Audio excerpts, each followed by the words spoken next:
Hello students, welcome to Magnet Brains Hindi medium.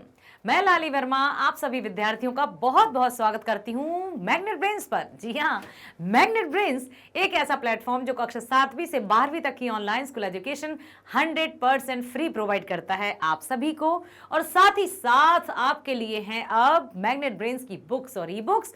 Description में link दी है, click कीजिए और इनका लाभ उठाइए और अपनी परीक्षाओं के लिए तैयार हो जाइए। इन बुक्स में है बहुत कुछ, एमसीक्यूज हैं, सैंपल पेपर्स हैं, साथ ही साथ प्रीवियस ईयर क्वेश्चन पेपर्स हैं, एनसीईआरटी सॉल्यूशंस हैं, जो कि ना केवल आपको वार्षिक परीक्षाओं में हेल्प करेंगी बल्कि आगे आने वाले कॉम्पिटिटिव एग्जाम को भी क्रैक करने में आपकी पूरी पूरी हेल्प करने वाली है।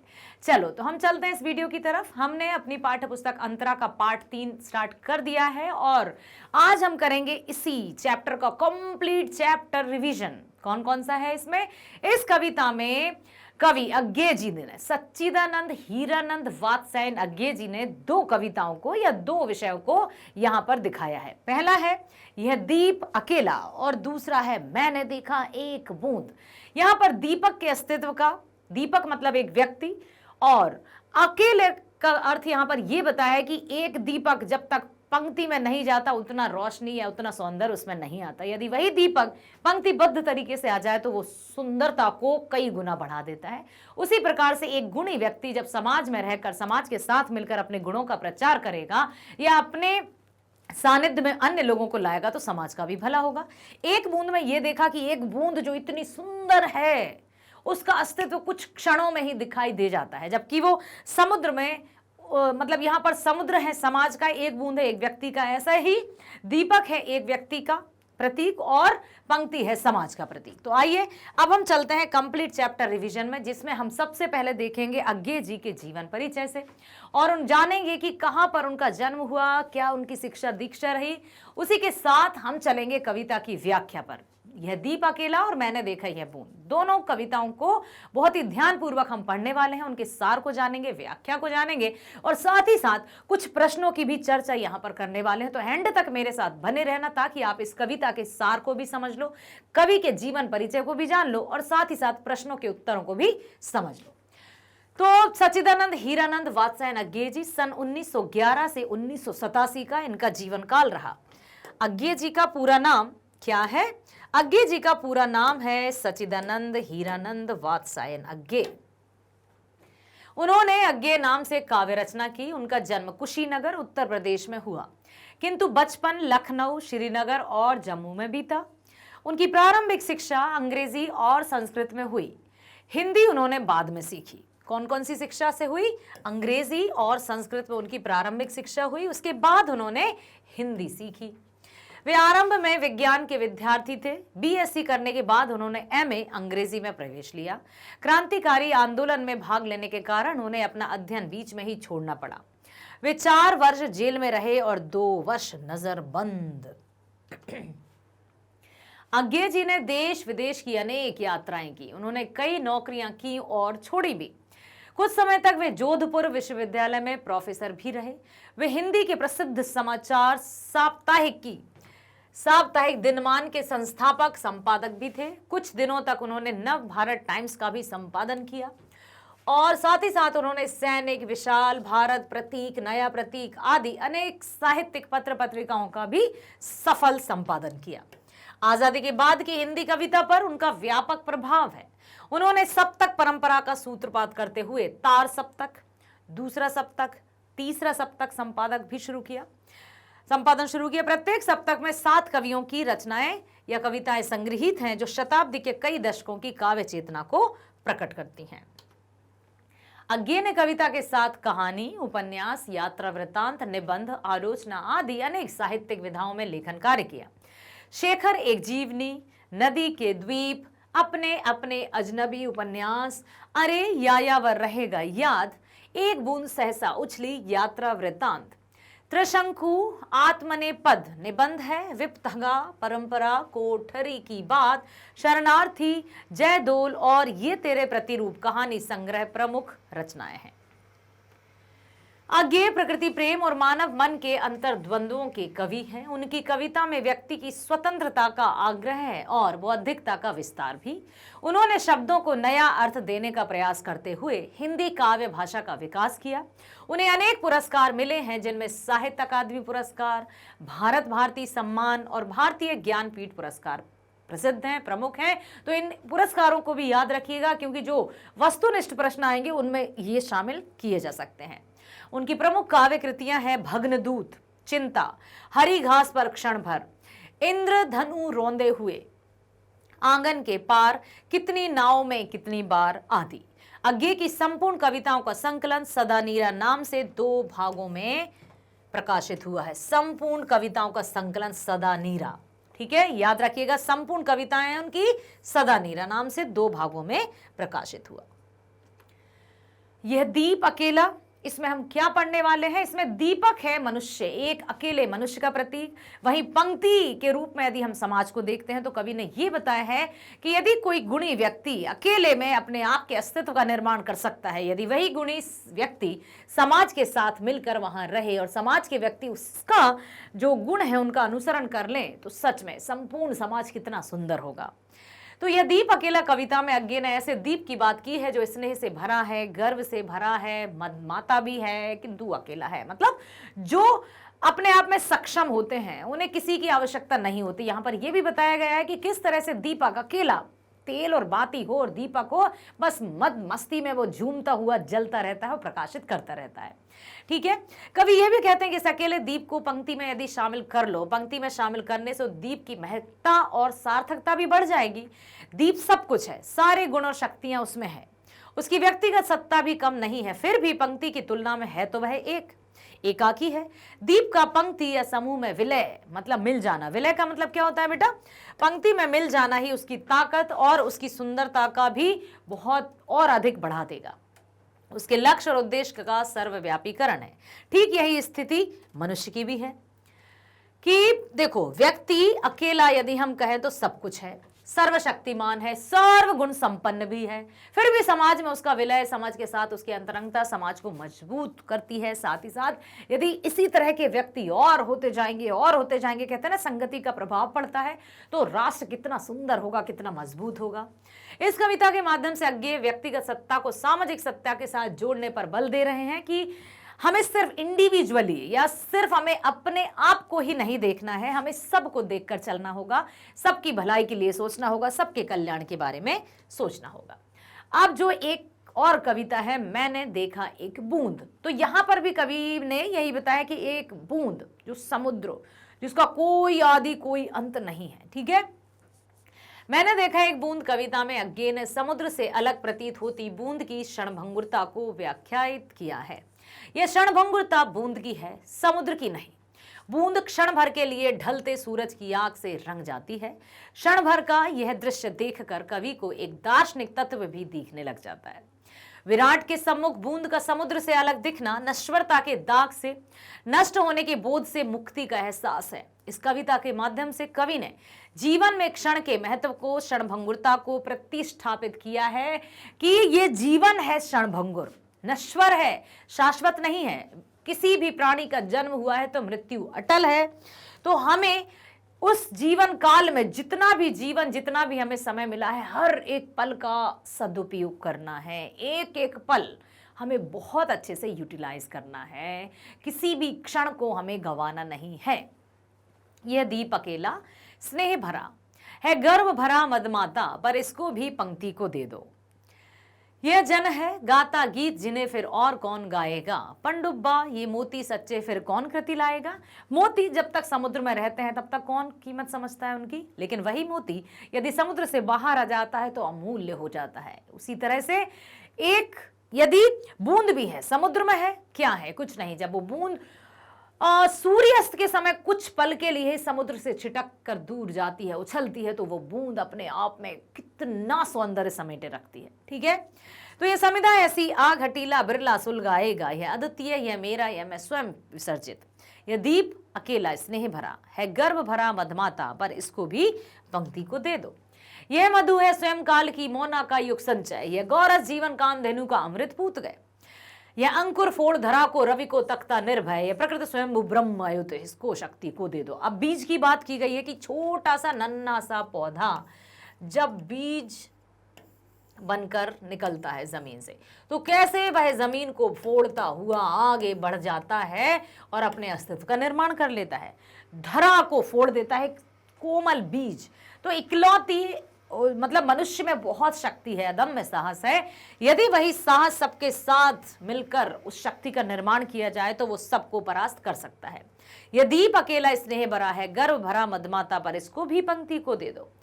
यह वह विश्वास नहीं जो अपनी लघुता में भी कांपा, यह पीड़ा जिसकी गहराई को स्वयं उसी ने नापा। मतलब ना तो वो कभी डरता है, ना कभी भयभीत होता है, उसको अपने आप पर भरोसा है। अपने आप पर भरोसा ही हमें आगे ले जाता है। तो अपने आप के भरोसे को, अपने आप के विश्वास को हमेशा जगमगाते रहना। कुत्सा अपमान अवज्ञा के धुंधयाते कड़ुए तब में, यह सदा द्रवित चिर जागरूक अनुरक्त नेत्र।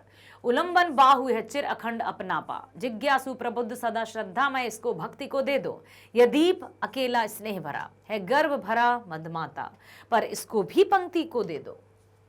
मैंने देखा एक बूंद, पढ़ते हैं।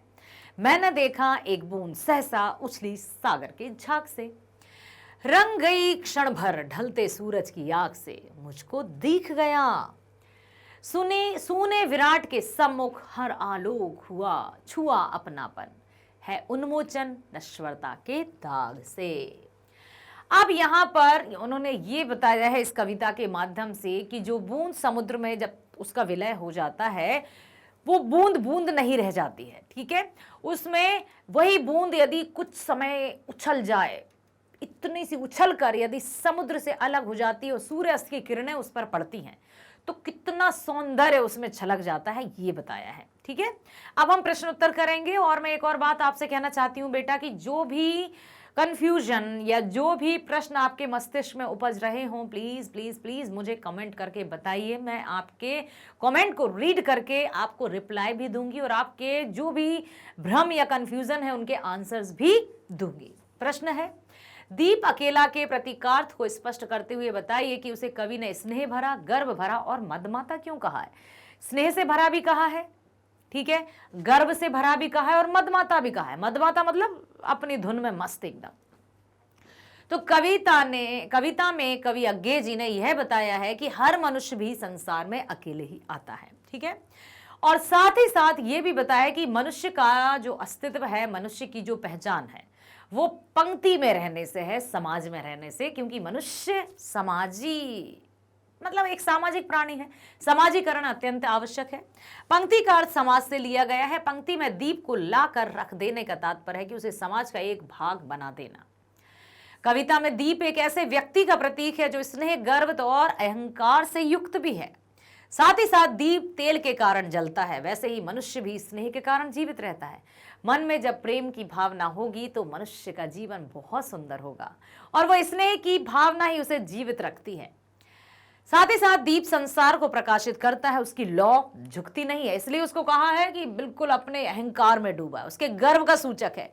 मनुष्य भी अपने कर्म के कारण, अपने बाहुबल और अपने आत्मविश्वास के कारण किसी के सामने झुकना पसंद नहीं करता है, तो वो उसका गर्व है।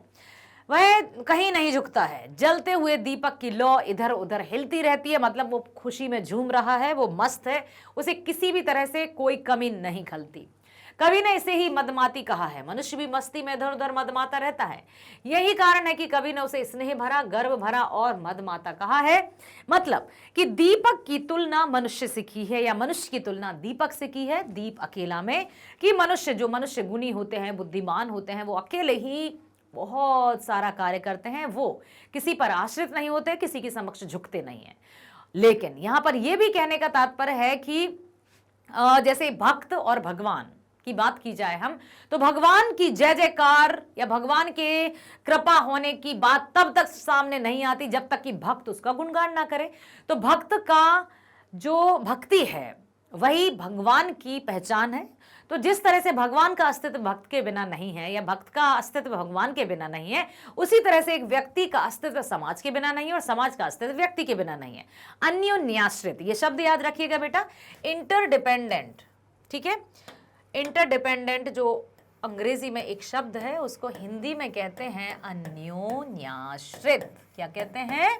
अन्योन्याश्रित, मतलब एक दूसरे पर निर्भर होना। समाज और व्यक्ति एक दूसरे पर निर्भर है, तो कोई भी व्यक्ति ये नहीं कह सकता कि मुझे किसी की जरूरत नहीं। अरे भाई, सिर से लेकर पैर तक हम दूसरों के उपकारों में ही तो हैं। अब है प्रश्न दूसरा, गीत और मोती की सार्थकता किससे जुड़ी है? गीत और मोती की सार्थकता। तो यहां पर गीत, कोई भी गीत कब तक सार्थक नहीं हो सकता, और कोई भी मोती कब तक कीमती नहीं हो सकता। कोई भी गीत तब तक सार्थक नहीं हो सकता जब तक उसको गाया ना जा सके, जब तक उसको सुना ना जा सके। कोई गाएगा नहीं तो कोई सुनेगा कैसे? ऐसे तो कई गीत और कविताएं किताबों में दबे दबे छुप जाते हैं और उनका अस्तित्व खो जाता है। ठीक है, उसी तरह से लाखों अनगिनत मोती समुद्र में दबे रहते हैं, लेकिन कोई उनको देखता भी नहीं है, कोई उनको कुछ नहीं कहता है।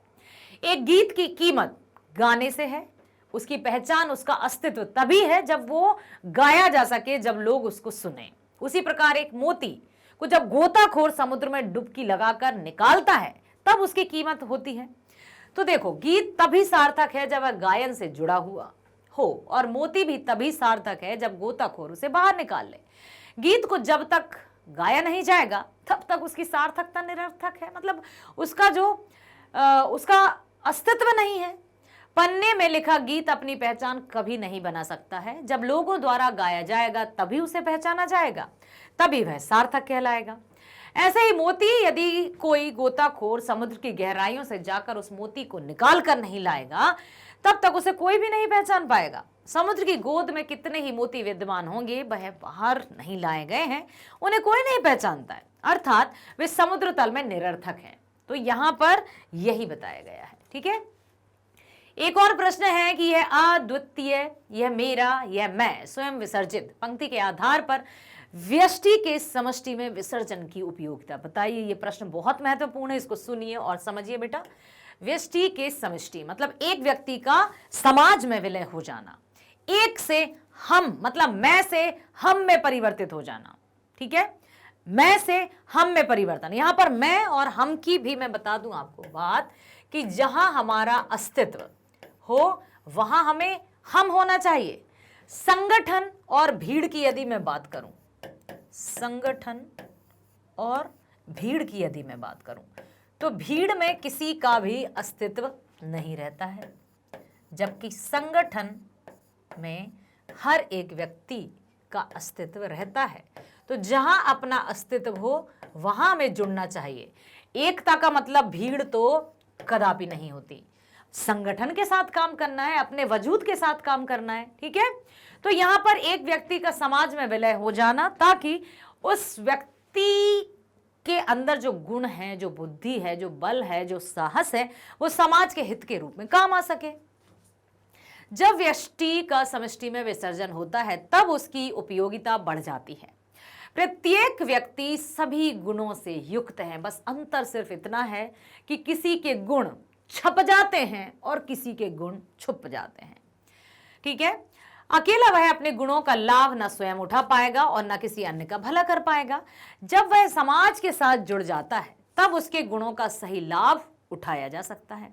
अपने गुणों से वह समाज का कल्याण करता है। इस तरह वह अपने साथ साथ समाज का भी सही मार्गदर्शन करता है। समाज का विकास होता है और समाज में एकता स्थापित भी होती है। तभी कवि ने कहा है कि दीप का पंक्ति में विलय होना, अर्थात एक व्यक्ति का समाज में विलय होना या समाज में मिल जाना अत्यंत आवश्यक है। समाज में विलय होने से वह स्वयं के व्यक्तित्व को विशालता प्रदान करता है, साथ ही साथ वह अकेले बहुत कुछ कर सकने की हिम्मत रखता है, और जब वह समाज में मिल जाता है तो वह समाज को मजबूत कर देता है। इससे राष्ट्र भी मजबूत होता ही है। ठीक है, अब हम चलते हैं भाव सौंदर्य की तरफ, कि यह प्रकृति स्वयंभू शक्ति को दे दो खा है, यह सदा द्रवित चिर जागरूक चिर अखंड उपनापा। तीसरा है जिज्ञासु प्रबुद्ध सदा श्रद्धामय, इसको भक्ति को दे दो। तो पहला है कि कविता में प्रकृति स्वयंभू और ब्रह्म संज्ञाएं अंकुर यानी बीज को दी गई हैं, जो धरती के अंदर दबा रहता है, जो बहुत नाजुक रहता है, कोई शक्ति नहीं रहती है, लेकिन उसके अंदर की मनोबल, मतलब उसके अंदर का साहस ही उसे भूमि को, मतलब धरती का सीना चीर कर भी वह अपने आप को बाहर निकाल लेता है। तो कविता में प्रकृति स्वयंभू और ब्रह्म संज्ञा अंकुर को दी गई हैं। अंकुर धरती से बाहर आने के लिए स्वयं ही प्रयास करता है। वह धरती का सीना चीर कर स्वयं बाहर आ जाता है। सूर्य की ओर देखने से वह डरता नहीं है, निडरता से उसे देखता है। इस तरह कवि के अनुसार कवि भी गीतों का निर्माण स्वयं करता है, उनका गान निर्भयता से करता है। कवि चाहता है कि उसे मैं अन्य के समान सम्मान दिया जाना चाहिए। अब दिया है खा कि दीप सदैव आग को धारण किए रहता है। इस कारण से वह उसके दुख को बहुत अच्छी तरह से जानता है। कोई भी व्यक्ति जो हंसता मुस्कुराता दिखाई देता है, इसका कारण या इसका अर्थ यह नहीं कि उसके मन में कोई दुख ना हो या उसके जीवन में कोई कष्ट ना हो। हर एक व्यक्ति के जीवन में दुख भी है, कष्ट भी है, ठीक है। तो इस सब के बाद भी दया भाव से युक्त होकर स्वयं जलता है और दूसरों को प्रकाश देता है। सदा जागरूक रहता है, सावधान है और सबके साथ प्रेम का भाव भी रखता है। कविता में दीप को कवि ने व्यक्ति के रूप में चित्रित किया है। व्यक्ति हमेशा जिज्ञासु प्रवृत्ति का रहा है, उसको कुछ ना कुछ जानने की इच्छा रहती है और ये जानने की इच्छा ही उसे आगे ले जाती है। इसी कारण वह ज्ञानवान और श्रद्धा से भरा हुआ है। मनुष्य तथा दीप दोनों में ये गुण विद्यमान होते हैं।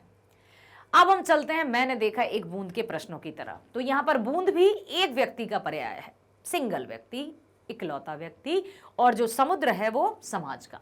सागर से कवि का आशय समाज है और बूंद का आशय मनुष्य से है। अनगिनत बूंदों के कारण सागर का निर्माण होता है। यहाँ सागर समाज है और बूंद एक मनुष्य। मनुष्य इस समाज में रहकर अस्तित्व पाता है और समाज उसे अपनी देखरेख में सभ्य मनुष्य भी बनाता है।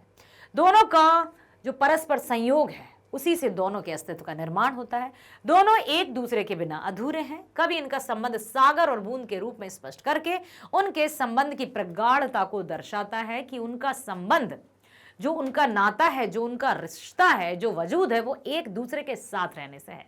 यदि कोई कितना भी बुद्धिमान व्यक्ति होगा, वो कभी भी किसी भी व्यक्ति से बात ना करे, अपनी बुद्धि को अपने तक समेटे रखे, किसी से कोई भी अपने जानकारी को मतलब बताए नहीं, तो लोग उसे कहेंगे पागल है ये तो, अरे कैसा है ये, जानता है लेकिन अरे यार, मतलब इस तरह से बात कर सकते हैं। तो एक व्यक्ति का जो निर्माण है समाज से होता है और समाज भी व्यक्ति से बनता है।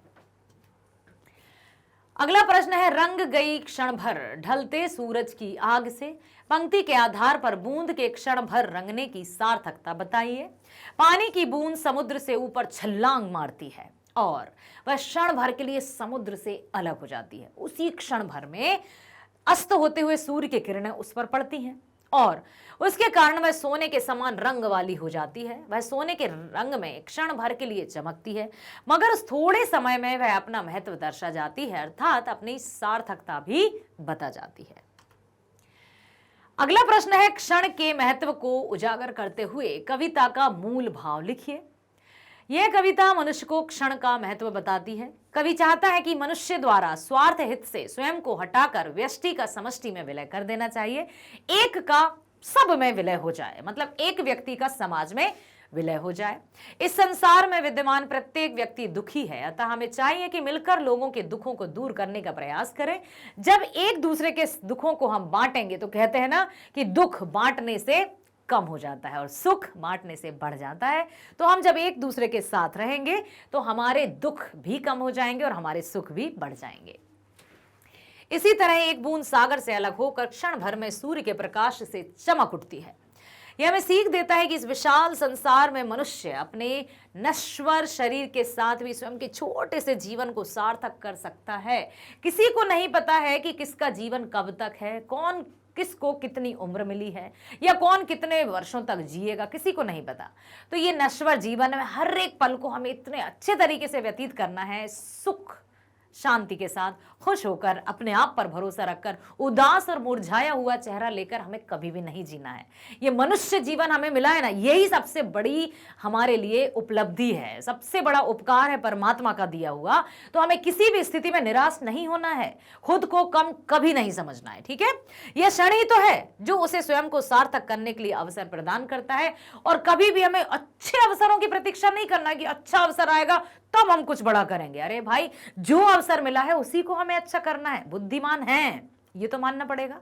ये नहीं समझना है कि अरे भाई मैं तो बुद्धिमान नहीं, अरे भाई सब एक समान है, कोई दशानन उत्पन्न नहीं है यहाँ पर कि 10 शीर्ष हो उसके और वो अलग अलग तरीके से सोच रहा है। सबके पास एक ही है, सिर्फ एक ही बुद्धि है। तो अपने आप को कम कभी नहीं समझना है, ठीक है। अपने अस्तित्व का निर्माण अच्छे से करना है। इसी क्षण के कारण वह समुद्र रूपी संसार में बूंद समान होते हुए भी सूर्य की चमक से स्वयं को चमका जाता है, एक क्षण मात्र में। साथ ही साथ उसकी क्षण भर की चमक लोगों को प्रेरित करती है। वह नश्वरता के कलंक से आजाद हो जाता है और क्षण उसके जीवन में विशेष महत्व रखता है। अर्थात ये जो जीवन का एक क्षण है, एक पल है, ठीक है, ये हमारे जीवन में अनंत है, ये हमारे जीवन में बहुत अच्छा है। यदि हम हर एक पल को खुश होकर उसका स्वागत करेंगे, उसके महत्व को समझेंगे, तो हम कभी भी निराश या उदास नहीं होंगे। तो मेरे प्यारे बच्चों, इसी तरह से आपने इस चैप्टर को सुना, समझा, तो आशा करती हूँ सब कुछ समझ में आया है। और नहीं आया तो कमेंट बॉक्स में लिखिएगा, मैं आपको उत्तर जरूर दूंगी। और मैं आपके लिए हमेशा हूँ, किसी भी तरह के डाउट्स हो, किसी भी तरह के डाउट हो, चाहे आपकी अभिव्यक्ति और माध्यम से कोई डाउट हो तो मुझे पूछिएगा, मैं वो भी बताऊंगी। अभिव्यक्ति और माध्यम हमारी बुक समाप्त हो चुकी है, तो उससे रिलेटेड जो भी आपको डाउट्स हैं तो उनको देखिएगा, उसके बाद मुझे बताइएगा, तो मैं आपके सॉल्व जरूर करूंगी, ठीक है। तो मिलते हैं अगले वीडियो में। स्वस्थ रहना, खुश रहना, अपने आप पर भरोसा रखना। Bye bye, thank you so much.